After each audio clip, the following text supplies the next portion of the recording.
How do you think you can increase your touches in this offense? Does that feel realistic to you? Yeah, definitely. I mean, comparing this year or what we've done this year to last year in our old offense, I mean, I'm running routes not almost every play, but way more than I ever have before, getting a lot more receptions. So it's been a lot of fun, just doing different things than I have in the past. And yeah.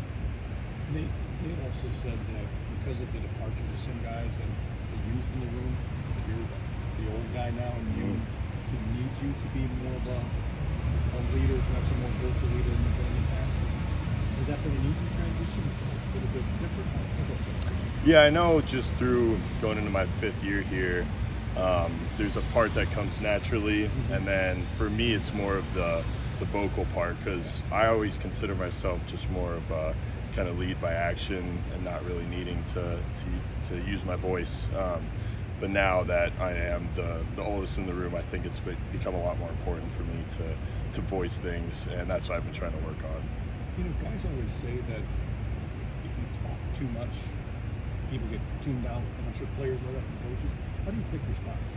When to say something, or maybe when to say, look, guys, today was not a good day. We got to pick it up. How do you pick your spots? Yeah, I think just finding those lulls and moments where the energy is dead, I'd say that's where I kind of try and voice the most, or in situations where we need to focus back in, and things like that, just kind of the more obvious situations.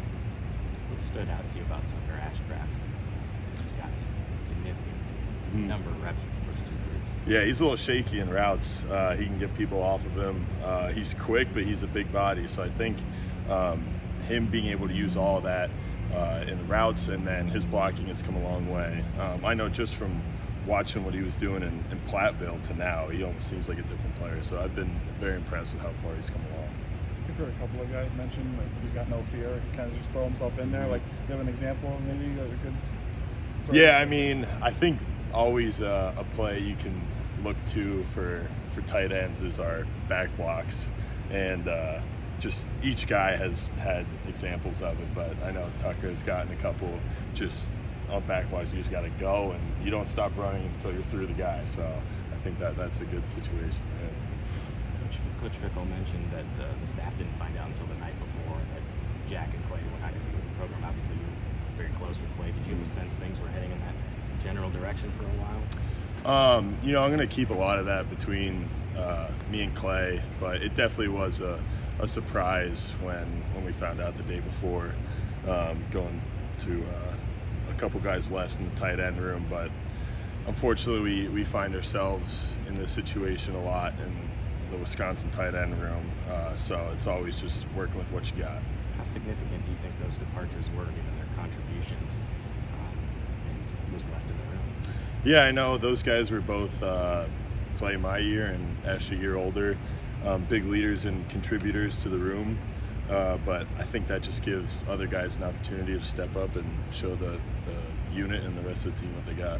Just wondering, this being the last year of divisional play in the Big Ten, Wisconsin traditionally dominated its division early on and since the split.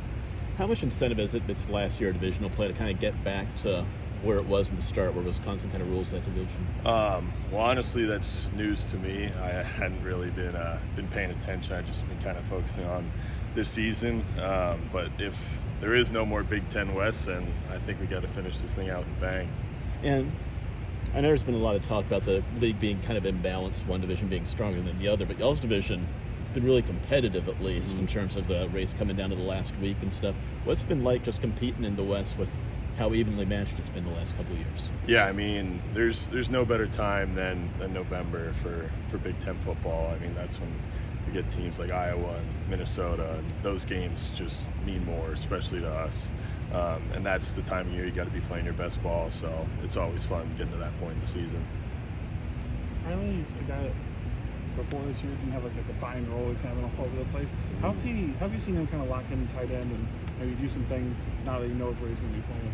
Yeah, I think Riley coming from the defensive side of the ball initially and then playing fullback, I think that has helped his ability to just kind of learn on the fly and like installing a new offense and playing a new position.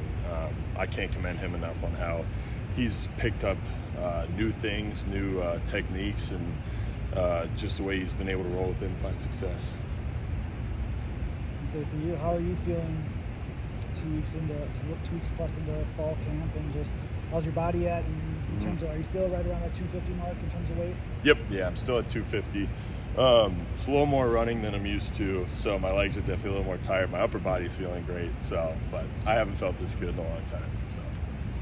Quick thought, you mentioned that Jack P has been going through some personal matters now. Like, have you been able to have any contact with him, or is it hard to when you're locked in a camp like this? Yeah, it's tough. I mean, everybody has just been trying to reach out and give him support that he needs, but yeah, we wish him all the best. Thank you very much.